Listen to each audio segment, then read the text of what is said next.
candidatíssima ao rebaixamento, inclusive, porque é um catado que a gente vê em campo, não tem absolutamente nada que se aproveita desse trabalho do Tite. E o Wesley Carvalho, olha, com todo o respeito ao profissional, mas não consegue fazer o mínimo todas as vezes que é acionado. Foi assim no ano passado e dessa vez de novo. Profissional extremamente conservador, que morre com substituições aí dentro do jogo e que quando as faz ali já na reta final, realmente assim, eu não esperava ver, nossa, o Barcelona do Guardiola no auge, mas é impressionante como nada se aproveita do trabalho do Wesley Carvalho também. Cruzeiro que é um catado em campo, é um nada em campo, não tem organização para atacar, não tem organização para se defender, é um time que realmente merece escutar o que escutou do seu torcedor hoje, que, aliás, fez uma belíssima festa, né? Parabéns ao torcedor do Cruzeiro, que compareceu em grande número. Você não vê estádio cheio igual a gente viu o Mineirão hoje, de equipes que estão em brigas muito mais dignas do que nós dentro do Campeonato Brasileiro. E esse é o Cruzeiro deixado pelo Tite, né? Esse é o Cruzeiro da convicção do Pedro Lourenço e do Pedro Júnior no trabalho do Tite, do seu filho, do seu preparador físico, que esperou aí 90 dias para interromper um trabalho que com 45 a gente já viu que não ia dar em nada. Esse é o Cruzeiro, que ainda se safa de não sair com uma derrota. É um impedimento, assim, extremamente ajustado. A imagem que a gente tem de primeira, assim, do lance, na minha opinião, não estava impedido. Aí depois as linhas são traçadas, tenho certeza que vai ter discussão, talvez apareçam outros ângulos, mas, assim, é ajustadíssimo que o Cruzeiro não sai hoje do Mineirão com mais uma derrota, sofrendo mais um gol. E, aliás, Matheus Cunha, mais uma vez, muito mal no lance, né? A culpa não é só dele, não, mas é impressionante. A única bola que vai no gol, ele aceita. Então, assim, o Arthur Jorge vai ter um trabalho extremo, tá fazendo uma viagem muito longa, né, para chegar a Belo Horizonte. Tenho certeza que tá muito cansado, que possa ter uma ótima noite de sono, descansar, porque, olha, a partir de, imagino que terça-feira vai estar na toca para trabalhar. O que vai ter de trabalho esse homem com a sua comissão técnica para recuperar esses atletas em todos os sentidos possíveis e imagináveis, físico, técnico, tático, mental, psicológico. O Cruzeiro é um nada em campo. O Cruzeiro é o pior time do Campeonato Brasileiro, 20º colocado, lanterna, o único que ainda não venceu, pior defesa, pior saldo de gols. E em campo o que a gente vê é um bando de jogadores extremamente experientes, em idade de auge e que não conseguem assumir responsabilidades em momentos difíceis. Pelo contrário, é um time que se esconde do jogo, mais uma atuação paupérrima do Matheus Henrique. Eu tô há quase 2 anos esperando o Matheus Henrique estrear com a camisa do Cruzeiro. Fabrício Bruno e Vidalba não são sombra dos jogadores que nós sabemos que eles são. E eu sei que nem tudo é culpa deles, mas, gente, responsabilidades precisam ser assumidas individualmente também. Se você tá mal, faça o simples. Não é possível que Fabrício Bruno e Vidalba vão ficar tentando armar as jogadas do Cruzeiro o tempo todo. O time já faz uma força, assim, absurda para jogar e ainda vê os seus zagueiros armadores fazendo o que fizeram hoje. Gerson também uma partida apagada, ele no meio-campo precisa aparecer mais. Matheus Pereira muitas vezes se descontrola, se desconecta do jogo com muita facilidade. Christian Arroio muito abaixo do que a gente precisa. E o Neiser, que é um garoto, teve as suas oportunidades, mas hoje não conseguiu concluir bem.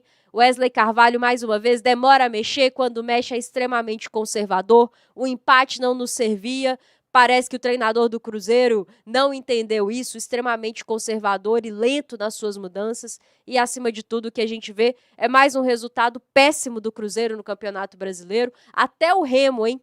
Qual será que é a diferença da folha salarial, Léo Campos, do Remo para o Cruzeiro, né? Pega aí o elenco do Remo e o elenco do Cruzeiro. Será que o Cruzeiro não conseguia fazer um pouquinho melhor, gente? Eu sei que falta primeiro volante, falta zagueiro, falta um ponta mais pronto. Eu sei disso tudo. Mas olha o time do Remo e o do Cruzeiro. Será que não dava para a gente fazer um pouquinho melhor? Será que não dava para ter uma vitória, uma mísera vitória nessa sequência de 8 jogos que o Cruzeiro teve?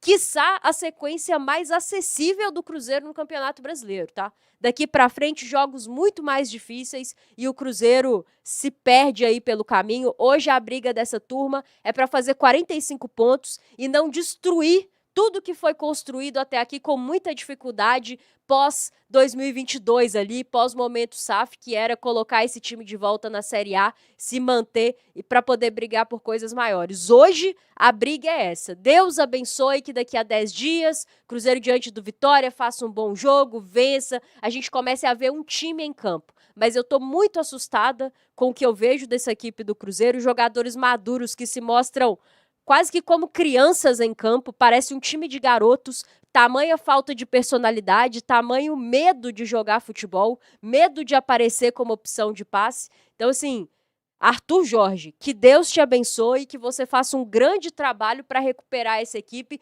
primeiramente tirando dessa briga, porque hoje Cruzeiro briga muito firme, é contra a zona de rebaixamento. Impressionante como esse é o pior time que eu assisti na Série A de todos, vi todos até aqui. É o pior time que eu vi na Série A até aqui, é o Cruzeiro Esporte Clube. Impressionante. Eu espero que o que a gente está vendo incomode muito Pedro Lourenço e Pedro Júnior para que eles mudem o que precisa ser mudado dentro da Toca da Raposa 2, que vai muito além do comando técnico.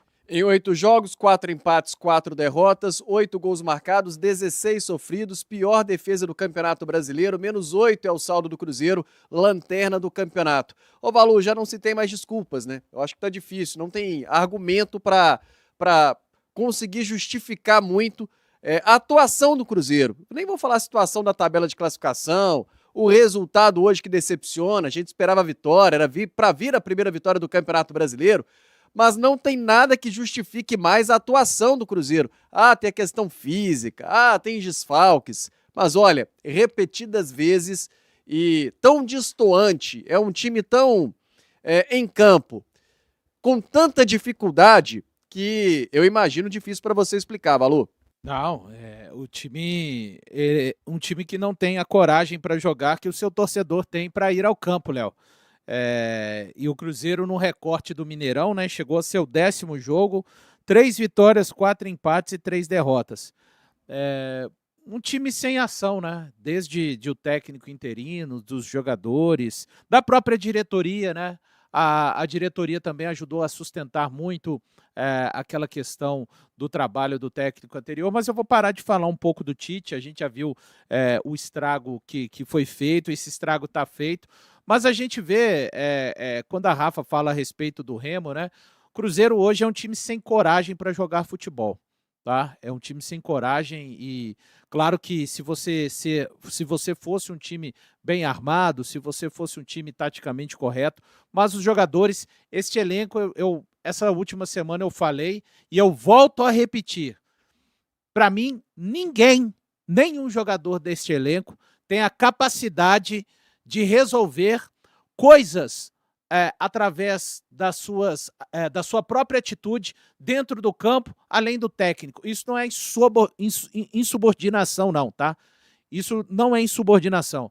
De repente, você vê que está muito distante dos zagueiros, sendo um dos 2 volantes, e poderiam ser os outros volantes também, tá? Ou Romero, ou Lucas Silva, aí você coloca todos os volantes, ou Matheus Henrique, ou Gerson. Nenhum desses volantes tem a capacidade, não, peraí. Vidalba e Fabrício Bruno estão em apuro. Eu vou chegar mais perto. A distância que já era muito grande no primeiro tempo, no segundo tempo, dos volantes para os zagueiros do Cruzeiro, quando o Cruzeiro ia construir, ela aumentou muito mais. E aí a gente passa por várias circunstâncias, né? O Wesley deixa mais uma vez. Dessa vez, eu achei que ele fosse colocar o Cauã Moraes aos 41. Dessa vez foi pior. Ele nem colocou, né? O William segue fazendo um jogo ruim, poderia ter substituído para tentar. A primeira substituição que ele faz, aos 24, né? Ele tira o Arroio, coloca o Wanderson e tira o Neiser, para mim, de forma equivocada e coloca o Bruno Rodrigues. Alguém vai falar, não, tirou o Neiser, tirou o Asprilla, né, Valu? Não tirou o Asprilla, mas me fala, o Neiser teve uma finalização dentro da área, em um lance que ele chegou com velocidade no cruzamento do Kaique. O Bruno Rodrigues produziu o quê? Sabe? Poderia ter mantido o Bruno Rodrigues do lado esquerdo, ter colocado o Wanderson, já que coragem para colocar os mais jovens, né, Wesley? Só depois dos 40, como você colocou novamente hoje o Kaique Kinge. E o que o Wesley quer fazer colocando o Lucas Silva aos 48. Cara, eu tô falando aqui, fica parecendo que eu tô com hiperfoco no Wesley, né? Não, ele é o menos culpado. Os jogadores são responsáveis demais. Por não terem a coragem de encarar a torcida do Cruzeiro dentro de campo. Eu sentiria vergonha. Eu não jogo, mas eu sinto vergonha de ver que o Remo foi capaz de virar um jogo para cima do bom time do Bahia. Sabe o que falta nesse elenco? Coração, coragem, cobrança. Sabe? Falta tudo isso nesse elenco do Cruzeiro. O Cruzeiro hoje, a abreviatura de SEC, não é de Cruzeiro Esporte Clube, é de Conformismo Esporte Clube. Talvez alguém vá aparecer na zona mista e falar que o Cruzeiro evoluiu, já que estava tomando gols todos os jogos do Campeonato Brasileiro e hoje não tomou, porque é uma boa vontade com um insucesso muito grande desse elenco. Esse elenco tem um conformismo com um fracasso inacreditável, que não corresponde em nada à história do Cruzeiro, Léo.